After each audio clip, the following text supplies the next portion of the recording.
You will be tested in this world. That's what this world does. It's designed to test you. In the end times, the Bible identifies a specific test that the entire world must endure. What is the purpose of these end-time events? What is God doing? God is ending the probationary period which started when Adam first sinned. As that happens, a few things need to be cleaned up.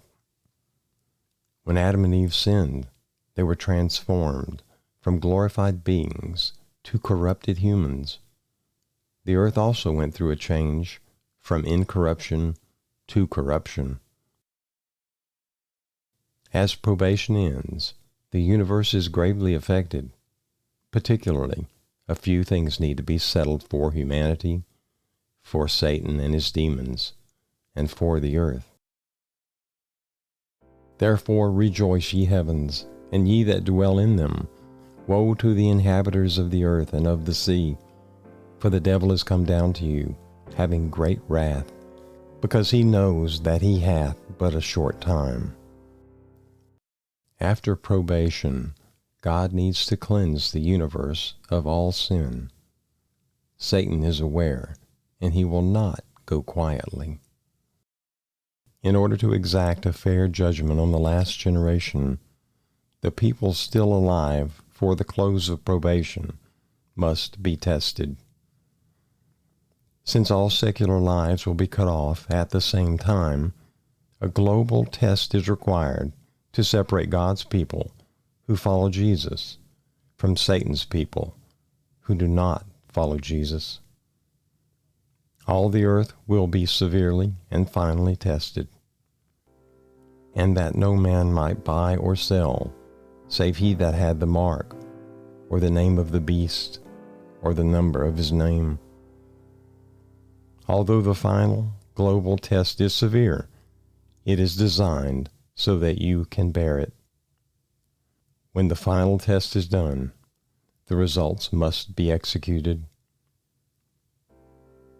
And the third angel followed them, saying with a loud voice, If any man worship the beast and his image, and receive his mark, the same shall drink of the wine of the wrath of God. After all accounts have been decided, God will separate those who were faithful from those who were not.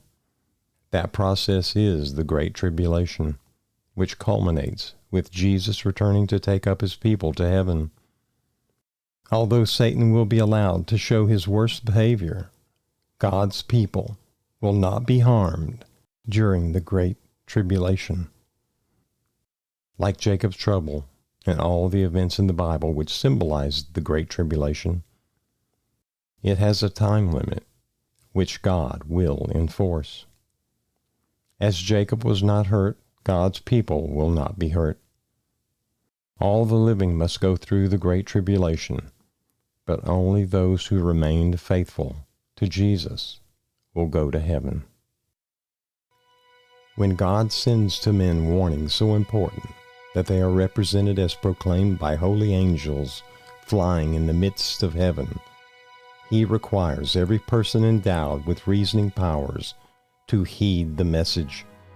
The fearful judgments denounced against the worship of the beast and his image should lead all to a diligent study of the prophecies to learn what the mark of the beast is and how they are to avoid receiving it.